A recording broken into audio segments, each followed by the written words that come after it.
I wanted to take a moment to check out a recent interview with one of the folks who worked on the game's design, where they give us, like, I think a pretty decent amount of new details about the game and about what it's going to be. For anybody who's just getting the first introduction to the Expanse Osiris Reborn, this is a single-player game from Owlcat Games, generally known for their RPGs and their writing. A lot of them are like isometric top-down stuff.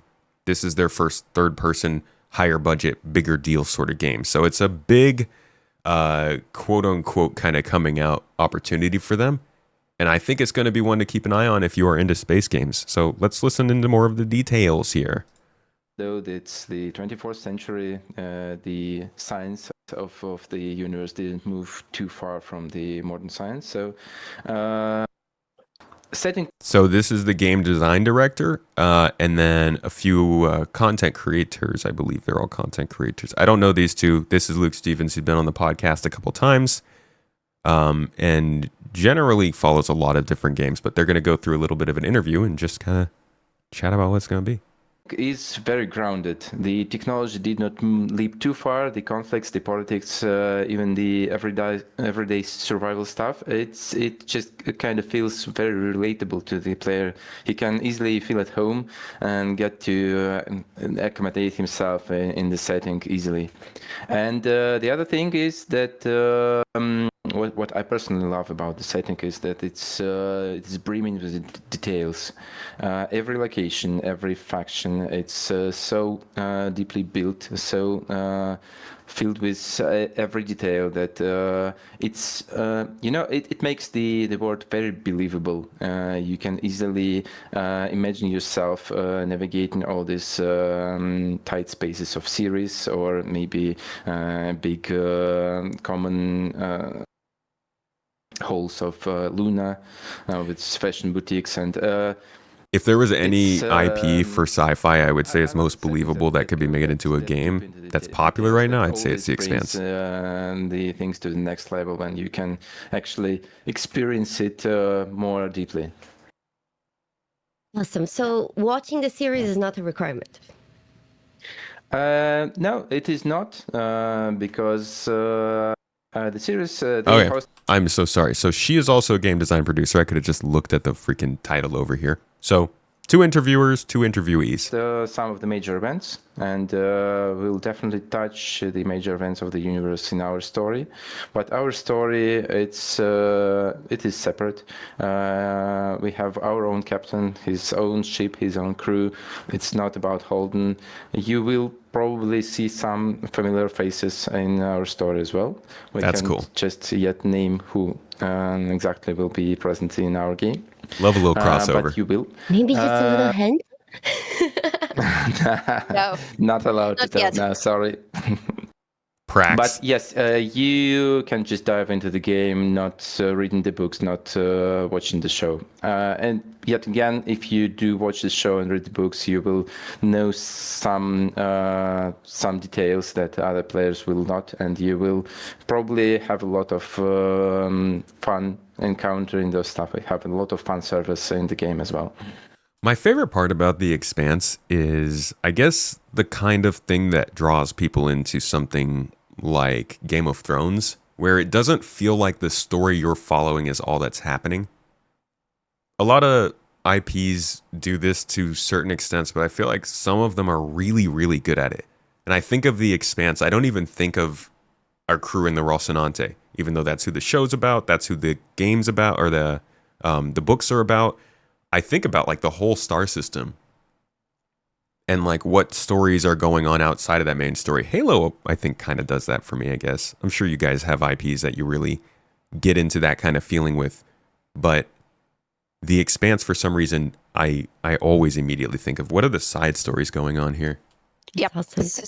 So for me personally, everything that Leonard just mentioned, I really like the series, and he mentioned that in the Expanse universe there are 3 major factions, and what I'm looking forward is both for the people who are not familiar with this setting, and for those who are familiar, that you can play as one of those person from that faction, not the faction, from the origin of that. So I'm looking forward to playing as some kind of a person with I love Martian background maybe, and just like experiencing this from that point of view. It's an RPG game, so for me it's also exciting that is not that far away from our day and age, and maybe it's like I wish to some degree that in our future we will be able to travel to other planets, to see the solar system, to explore that.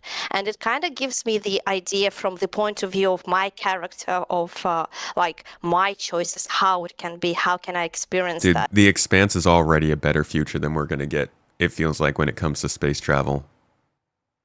I don't remember exactly how the period of going from locked on Earth to being able to explore space goes in the Expanse. I know how it goes from being locked around Earth to being able to explore like the belt and the outer planets with the Epstein drive. But man, Epstein drive is like a completely different thing from when they first made it. The whole idea of how that progresses, I just can't imagine that here. It feels like we're about to go real privatized with our space travel. Hopefully there is a what is it, a RSI Zeus in our future that allows everybody to get out. Read the books. I have read the books. Don't read the books, me. I've loved the books more than the movie or the TV show. It's just been a cool minute. So that's what I really like about this setting. So that it is grounded in reality, but at the same time set in the future. So I can play around with that. I can see this, and maybe one day, I don't know, I wanted to say my child, but probably not my child, child of my child. Is gonna play Star Citizen? Hell yeah. Expectations. We'll be able to visit, I don't know, Luna, Mars, Oh, yeah. Mars, yes, Mars, That too, yeah. I don't know, and travel through space. So yeah, and also zero G, like, because it's set in the space, you will experience. Hey, let's not bash only other what you can creators in chat, experience in please. our Thank you. daily life. You can also play around with zero G, how it is perceived by a person in that kind of setting, what obstacles they struggle with, and well, how they navigate through that to some degree. So I'm looking forward to just like touching the space, touching the setting, and touching not so far away future, hopefully. That's awesome. I can't wait. I'm sorry, Luke, but you mentioned about choices. Yes. Can you tell us a little bit more about that? Well, Can we kill people? as a game from all kind of games in general, as an RPG game, we do have choices. We have some kind of major choices, some minor choices, some reactivity to what you've, I don't know, did or did not in your like playthrough. And what we value is that we value role play. So you make this choice without, you kind of given the hints of what could happen or not happen, and we showed some of that on our Gamescom showcase, like, but at the same time we don't yell to you that, oh, you're going to make a major choice right now, or like this character will remember that, or this is a major choice, like with all the Is she talking about nuance? No. hints that this major choice will affect you and haunt you till your, I don't know, game end. So this is what, and it's filled with choices. And some choices that you will make in one mission will somehow influence those that will follow it. Maybe Leonid want to add something in general. Yeah, I think I can add a couple of details. So, in my perception, an RPG is a game where you create a story, then you can make your personal story. So every time we design an event in the game, a major plot event, we ask ourselves what a character would possibly want to do in this case. and we try to give those choices to the player. Of course, not always those choices will lead to some major changes in the plot. Sometimes it might be just the flavor kind of answer in the dialogue that will lead the same way as the others. But still, we want to make player feel that he can express his ideas, his perception of the situation in every moment when something happens. Sure. I mean, could we touch on kind of the foundational aspect of an RPG, which is like character creation, why you chose to go certain directions with character creation? I'm still trying to understand. I guess this he might answer in this next question's being asked right now by Luke.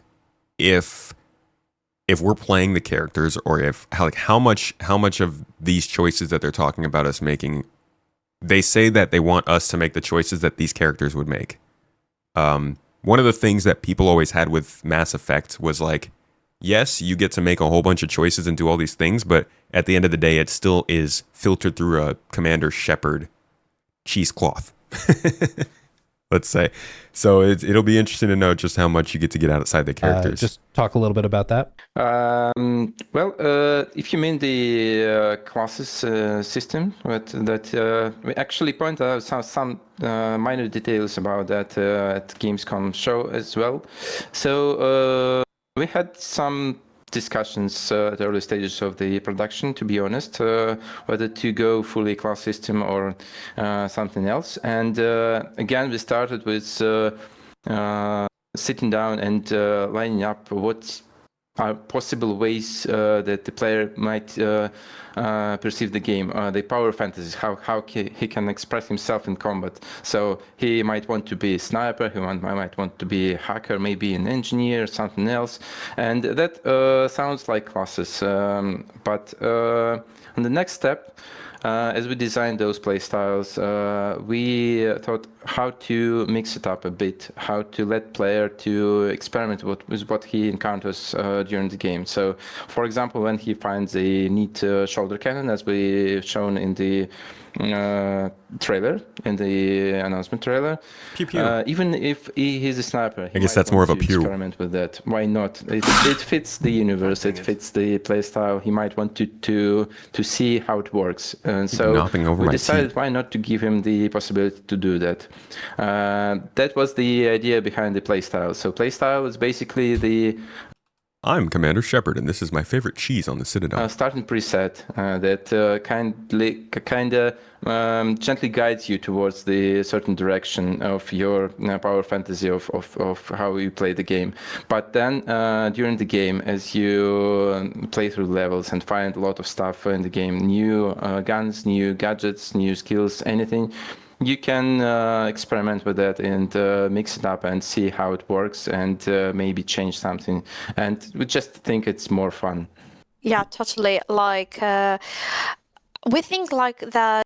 So somebody in chat might be able to answer this for me. This seems, and I think Owlcat generally, their previous games have been sort of like team tactics games where you can switch between the characters in your...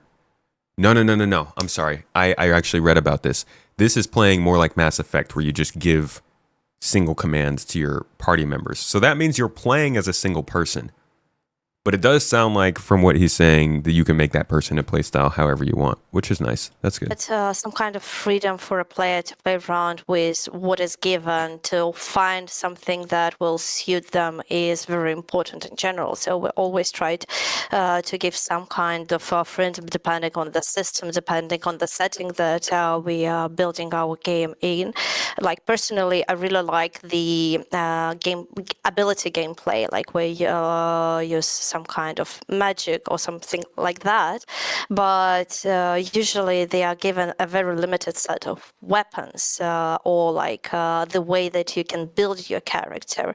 And I think it's important to kind of give a freedom some kind of freedom of choice, making it kind of believable, making sense to some degree, but at the same time allowing a player to find a play style, a way to deal with the challenges that we give them that actually suits their play style, the way they want to engage with our games. So I think this is a really good decision that we made during our developments. Yeah, Personally. agreed. Yet again, at some point, the player will need to commit to his choices. So again, it's important part of the choices system, you know, because if you just can switch everything on the fly, that kind of makes your choices less important. So at some point, you need to stick to particular guns, particular gadgets, and you just build around them. We give you some time to experiment, but you will need to commit. Over my life, I've played RPGs differently. I used to start out wanting to do everything in an RPG when I was younger, so I would kind of spread my points out across all of the skills just to get a taste of everything. And I think that's still a valid way to play an RPG.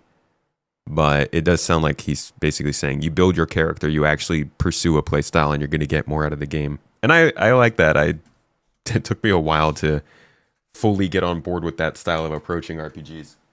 But I like finding a character you want to do and then like pursuing it to no end. Like I'm going to be a ridiculously tanky space dude that kills his enemies, freezes their blood, and then uses the bullets from that frozen blood to kill further enemies. I don't know. Like some kind of weird lore for your character that you can pursue. That's like the whole point of an RPG, right? And then you can start a new game and play with a different play style. Exactly. I wanted to ask something else within this question, if you don't mind, Luke. Go, please. Is there anything else that you can share about like the creation of the character beyond the abilities? Yeah, I think we already mentioned that during the character creation, you will have to choose between three major factions, your origin. So it will be either Belter or Earther or Martian. Apart from that, there are some other RPG systems I cannot touch yet, sorry. And That's of course, yeah, of course, you will. The people want to know about have romance. Facial customization, appearance. You can choose your body type. You can be male, female. That choices will also reflect in your sibling. Also, something we were talking a lot about, that your sibling will be your identical twin. So depending on what you choose for your character, you will have either a brother or sister with some changes in the appearance, of course, because they just can't be too look-alike, but still. Yeah, just maybe I don't know, in the middle of our interview to tell about like our game. So you will be playing as a Pinkwater mercenary with, as Leonard mentioned, different type of origin that you would create. You will have your sibling with the same, like identical one. They will look a little bit different because they're their own person. They have their own personality, and yeah, these events are set during the first 3 books, I think, and 2.5 seasons of the show. During those events, you will start, for those who know the IP, knows the setting, you will start on Eris and witness basically Not a great place to start. the events from a different angle, and this part will be to some degree, as Leonard mentioned, shown in your character creation. So yeah, Me and Mrs. Tomato are currently on our second audiobook listen through of the Expanse series. We just got to the Eros part. Not a good time. I don't know if that fitted it. No, that's perfect. That's perfect. Thank you. Thank you. Okay, let's see. Going down my list. Could you talk a little bit about companion characters? Will they have their own goals, stories, agency within the game? How the companion system works, all that. Sure. So As we're still making the game in the Expanse universe, every companion should belong somewhere in the universe, and they have their own background, consisting of their faction and their acquaintance. They some background story, their own struggles, and all this stuff will influence how they perceive the situations player encounters. So in every major plot event, they will have their opinions. They might hint you towards some decisions. They might provide you some assistance, or maybe even some crucial contacts to go for help, for advice, for military support, maybe. Classic. Yeah. So their stories are deeply intertwined with the plot, with the main plot of the game, and of course they will have their own stories, their own struggles, and you can choose to help them, or maybe to ignore their own stories, totally depending on how you want to be invested in this particular camp. It's always funny when your compatriots like, yeah, my sister's got this bad deal and she's gonna get killed, and I just don't know what to do. I'm so stressed and I can't really carry on with these missions. It's so hard. I just hope that we can figure out a way. And the game is like, take this mission, and you put it off till the end of the game. Your sister can wait. And the choices you make for those companions also will matter in long-term goals and in perspective of the whole game. So there is a lot of stuff happening with the companions through the narrative section of the game. Yep, some of them will have romances, and you can see on our background. There you go. Companions. So yep. It's perfect. We cannot say which, who is going to have romance, but Can you romance this freaking Hemsworth-looking guy here? Does he not look like? Does this guy look like a Hemsworth, or is that just me? Are they just really generic-looking guys? I feel like he could probably be one of the brothers. there will definitely be romance in our game. Ooh, ... Suspense. Awesome. Well, I love it. Like, this is the reason why I play RPG games. Like, to be fair, romances. It's definitely To a find very that connection. Well, let me ask you, just out of curiosity before we go to the next question. Yeah, I'll be doing a video. I'm gonna cover this game. So there are a few space games that I will be covering on, definitely on Space Tomato 2 and potentially on Space Tomato Gaming over this year. This game, obviously, Exodus, which is another sci-fi RPG, Falling Frontier, which is a real-time strategy game. And I don't know if the stars align, Mercury's in retrograde, and the Aurora Borealis shines for 5 days in a row, maybe we'll cover Fable. But I doubt that's going to happen. I'm just very excited for Fable. Will your companions, they can like disagree with you and dislike something that you may have decided and things like that? Sure, I think that's an important part of their, their personality, because they have their own agencies. They might disagree with your decisions or advise you something different, depending on the case. And also, they have their own relationship between each other. So it's a small crew on the small ship. You know, the Expanse, it's a universe where everyone flies in very tight spaces for a very long time. So there is a dynamics in the crew as well, and it's fun to watch how their relationships evolve through the team, as they become a team. First of all.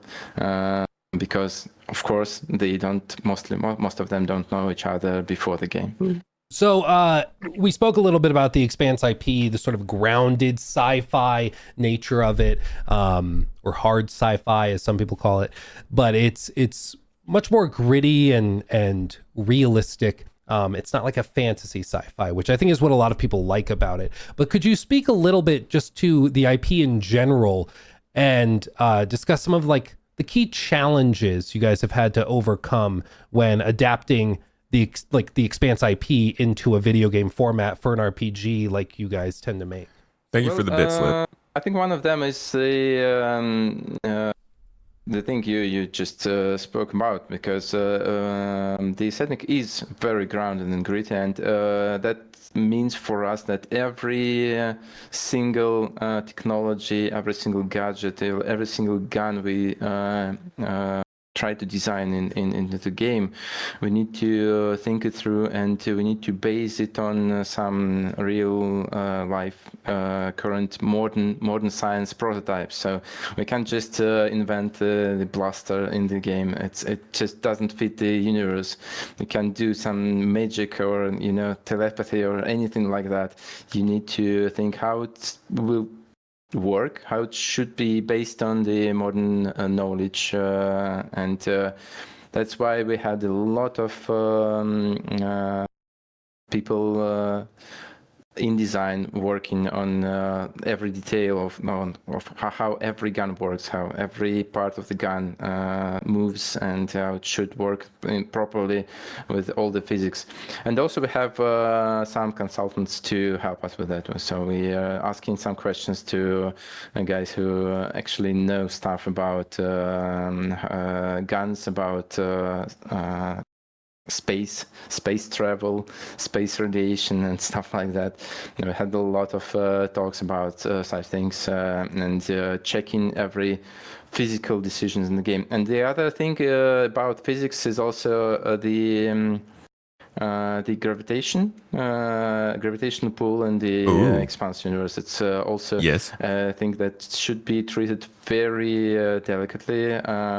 The space stations should be mostly the circular one, rotating with the spin gravitation.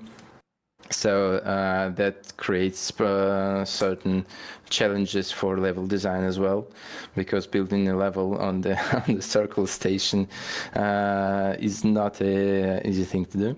And of course, with all the cutscenes, so everything that we show, every time we need to think where exactly will the gravitation pull the character in this particular sequence.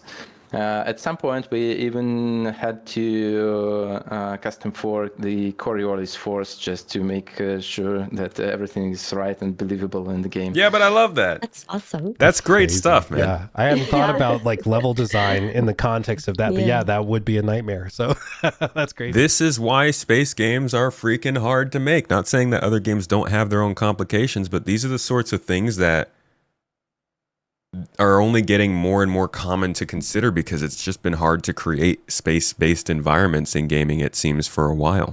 So yeah, and apart from or people just didn't want to. of designing difficulties, let's say, or challenges that we had, another part was, and it still is, that events that happening, as mentioned before, they happen during the events of first 3 books, 2.5 seasons. So you have the whole story happening in that setting, in that universe, with Holden, with his crew, with the things that a lot of viewers will be familiar, players might be too. And what we need to do is to show the story of our mercenaries, like of our character, and to show those events from a different angle, to show how they influenced how they influenced the solar system, the setting, other different events. So building it in and intertwining all those bits and details, and showing some cameos in this game was and still quite an interesting challenge, and looking for what we are having, actually, I think it's going to be quite neat. So yeah, that would be quite an interesting part. And I think it will be very interesting for people who watch the series to see this, to actually interact maybe with some ideas, with some topics that they read about, that they watched in, and at the same time having this feeling that they are the character in that story, that they have their own struggles, their own mission, and they are a hero of their own story. Yeah, it's a matter of scale as well. I do find myself wondering when this game is coming. They don't actually. We'll keep going because obviously we can't just write a story that will overshadow everything that happens in the books and in the series. We cannot make Holden seem like a small figure. His story is very important for the world, but making it other way would be also sad because player wants to feel that what he does in the game, in the universe, is very significant, and lives are at stake. So it's a delicate balance. I want to be like a person who's living in the world, but I also want to make a difference. I'm really glad that we're not on Holden's team or involved with his story at all, and they can create a new story. It's kind of like making a Halo game, not about Master Chief. Halo mentioned drink. Exciting and super awesome. I honestly can't wait to see all those systems in place. And talking about systems, I would like to ask you guys about the combat system. What can you share about that? I think we will have, at some point, we will have a particular video to show everything that we have in the combat system. But for now, maybe I can tell some details. So we have a few layers of the combat system. First of all, it's obviously the gunplay, a few classes of weapons that you can use, and mostly you do it from the covers. So it's a cover-based gunplay game. Third person, as you might have seen from the trailers. Very similar to a lot of previous games like this. That's your abilities. That they might be more like offensive ones, maybe something like a grenade or a shoulder cannon, or maybe something more defensive like a shield or maybe a protective drone. So there's various stuff, a lot of gadgets that you can choose from depending on your play style. And as Julia mentioned, there are some play styles that are mostly focused on using your gadgets rather than using your weapons. And third layer, but still very important, that's obviously your companions. They have their impact on the combat. They have what we call combat opportunities. That's a particular situations when you can order your companion to use an exploit in the arena, in the environment, to also pretty standard for these types of games. It might be some big explosive barrel, or maybe some generators to overload to massively stun players on the arena, or something else like that. I think that those are mostly three core pillars of the combat system.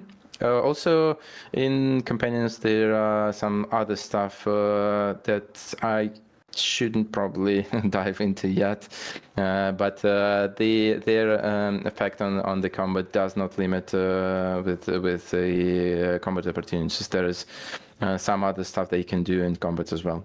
I also want to ask you, because I mean, the trailers look phenomenal. They really, really do. And obviously, you make a sci-fi game and you say it's an RPG, people will start to ask what the inspirations were, what games like you're looking towards. Are we doing a spiritual successor? Which Mass Effects were you inspired so could you by? speak a little bit about your video game inspirations, the games that you guys look to and are taking inspiration from or trying to build off of, or maybe just outperform and do better? Or maybe something that you really liked, and I don't know. Yeah. Yeah, so obviously we play like a lot of different games, but personally for me, I really loved, like in primary school, I played Neverwinter Nights, then there was Dragon Age, then there was Mass Effect, and I think for me personally, like I do remember the Shepherd and how it influenced in general a lot of things in my life, and one of the major things that it influenced was actually The C1 Spirit, she's going to say. She's going to say the C1 Spirit. She's going to say, man, one of my favorite parts of Mass Effect was actually how the Normandy looks a lot like the C1 Spirit. And oh my God, no, they're not going to mention stuff. deciding to join game development to be a person who is building all those universes, building all those experiences. So we have a lot of different inspirations, and different people will have their own ideas what inspired. And yeah, Leonid can talk about what he saw from his experience. Yeah, I think the reference for Mass Effect is obvious. I can't deny that, and I won't. But there are some other games we were looking into. For example, when building the combat system, especially the cover system, we were looking into games like The Division and Gears of War that are pillars for I was thinking such Gears. kind of genre. And for the AI system, we are looking deeply on Uncharted Metal and Gear? Last of Us, especially for companion AI, Makes sense. and so on and so on. So basically, for every particular aspect of the game, we picked some best of the genre and tried to learn from them, try to get inspiration and see how they solve the challenges we encounter. And the list goes on indefinitely to like Souls games, Persona games, and even Final Fantasy is one of the reference for one of particular systems. Yeah, and much more, because then there are also cinematic arts that have their own inspirations, how to build and what to show, and not only sometimes games, sometimes it also different types of shows. So as a team, we are trying to learn from any experience, any game that we encounter. And obviously from the best. Obviously. Sometimes from the worst, just what not to do as well. I couldn't help but notice that you were extremely excited about romances, and you may or may not have just mentioned some games where romance is kind of like a big deal as well. So, is there anything you can share about how the romances are handled in the Expanse? With love. That's, I think, the only thing I can say for now. That's fair. That's an easy yeah, answer. we have a lot of people Lots of who are emotion. passionate about romances. So definitely with love and care, and looking forward to them. That's all you Nothing get. else? That's all you I don't get. think she's gonna be sharing anything else. No, nothing else. I would Awesome. really love, but not now. It was Not worth yet. it was worth yet. a try. It was worth a try. Yeah. Let's do this one. Are there any gameplay mechanics around space exploration and survival that players will Ooh. have to manage? You've talked about gravitation. You've talked about the challenges with level design. Yeah, that's a big one. Just by the nature of like space station layouts and design. But could you speak to any specific mechanics around exploration in a space environment, and then like survival mechanics as well? Well, speaking of exploration, you need to bear in mind that the Expanse is set in the solar system, and by 24th century, there's not much left to explore there. It's all well This guy sounds like a Star Citizen backer. known, and every planet was visited. They have some bases and maybe even big cities on every major planet in the system. So not that you will be visiting the uncharted planets and something like that, but still we have the belt, and the belt is vast, and some things are hidden there, some things are lost, maybe even forgotten, because the Expanse, the colonization of the solar system happened like I think in the 21st century in the Expanse, or maybe 22nd. So it's like 200 years there to forget what's been happening. So Yeah, man. I mean, like, there's no actual way possible we're going to find everything in the solar system in 200 years. I don't think this is the kind of game that needs exploration. It's very much a story and character focused game. So I'm not even like I don't have any. I don't want. I think that would be a waste of time, to be honest, to put a lot of dev resources towards that when their strength is writing and characters and conflict and missions and stuff. So I would appreciate if they stuck more to that, to their strengths. Space exploration is good fun, but it's hard. Be some kind of exploration through the belt. There will be some particular mechanics to address that kind of gameplay, but I cannot get too much into details about that. So there will be something. Not, but that's mostly. It's also not like they have Bethesda, Microsoft money for it. We were discussing such things early on, because again, in the Expanse, the survival is a big narrative thing in the universe. The driver, I think, but. We decided against, the management, the gameplay part of the survival stuff. So you won't be counting your gallons of reaction mass or, how much water you need to recycle before it dries out. Nothing like that. But still, the Expanse universe is very dangerous. So in terms of narrative, the survival will be a part of the game. You will have a tremendous enemy. You will have a lot of very dangerous situations that you will have to get out somehow by the skin of your teeth. So there will be a lot of survival in terms of your player experience, just not as a particular mechanic. But I don't think you're flying the spaceship. I think they've confirmed that. So when he talks about these levels of danger, it's not necessarily like you're flying somewhere and chilling in your ship and about to get there and then suddenly you get attacked. I think generally that's always planned, or like you'll see that coming. Exploration mechanics like that? Like take the ship around? Oh, she's asking that. The solar system? Yeah, I think I can tell that you will be able to fly around the solar system. Nice. You will be able to visit various planets. We mentioned it before that we have Luna, Mars, Ceres, Io, and some other cool places to visit. And some of those places will be like major social hubs where you can just walk around, meet other people, drink at the bar, shop for better equipment and stuff like that. So you will have plenty of places to go and to visit and to look at.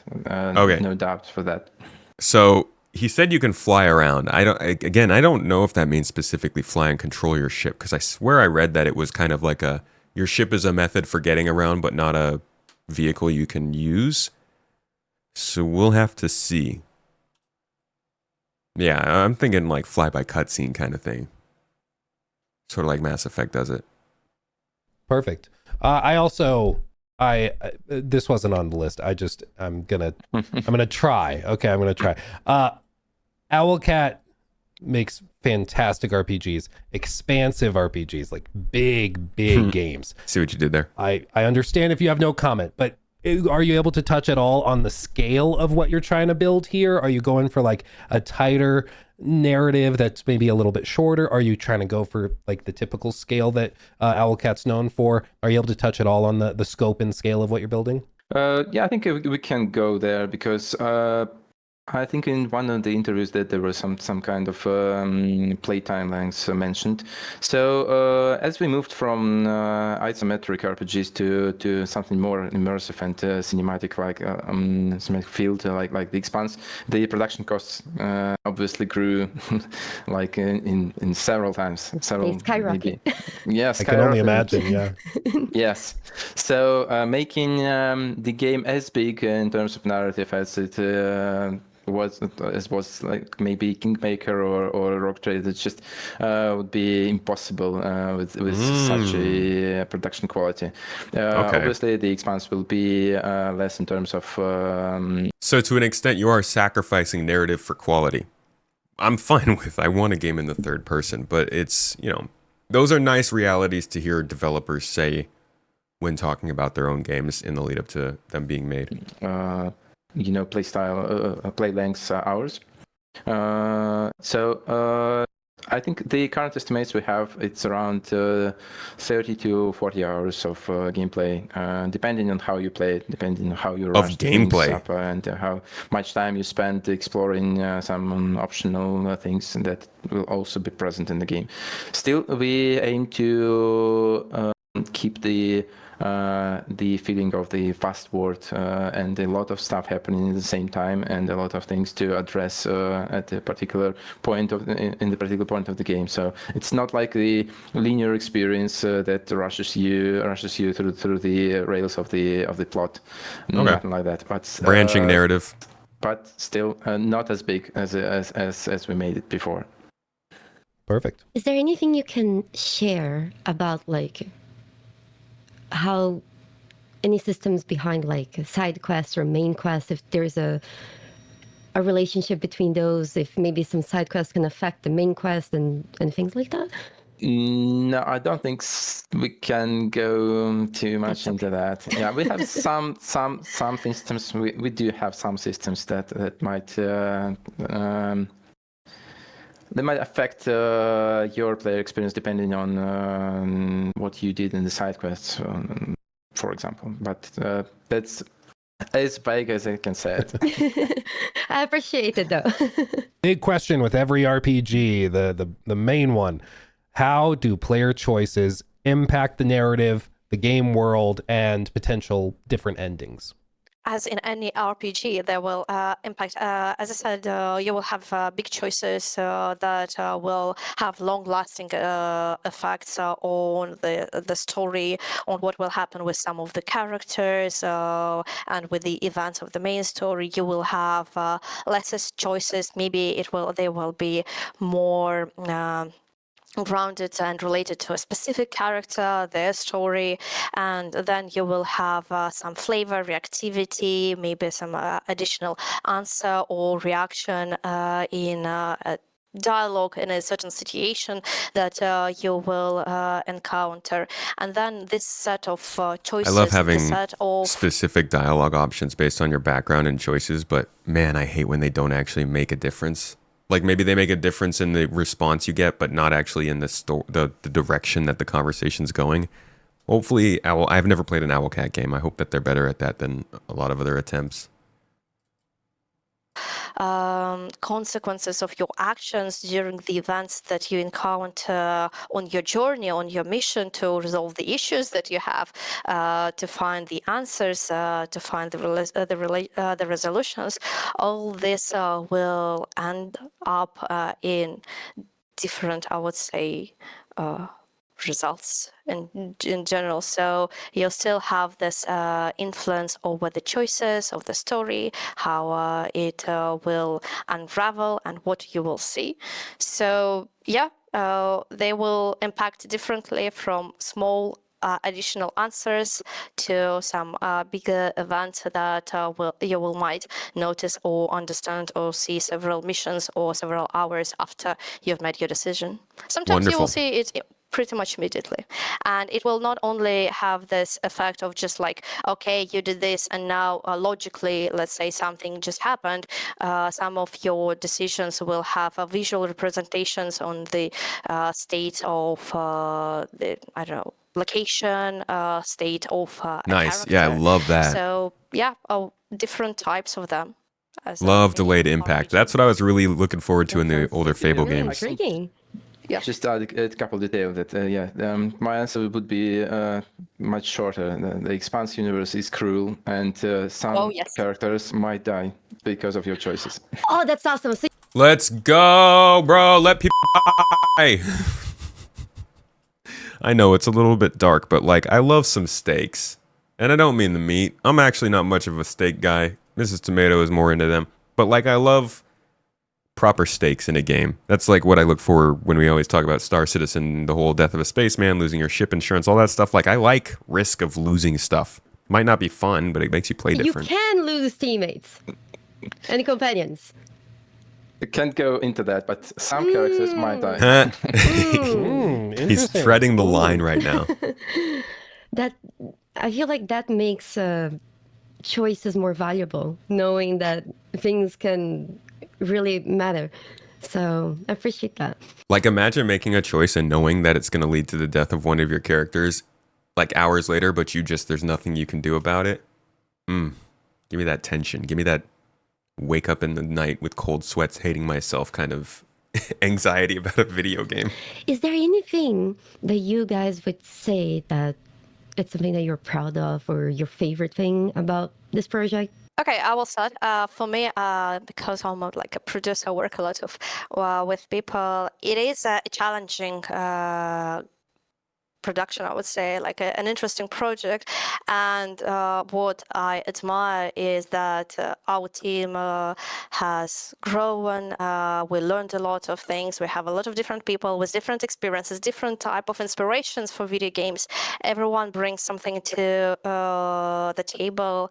And as in any epic story, I would say, these challenges that we face, I think we're growing as a team, as this like experience, because a lot of people that joined our team had some experience, like had a great experience in similar like games, similar scales, and they bring a lot of value. And people that been working with OCAD for a long time also joined our project, and sharing this knowledge, working together, and building this.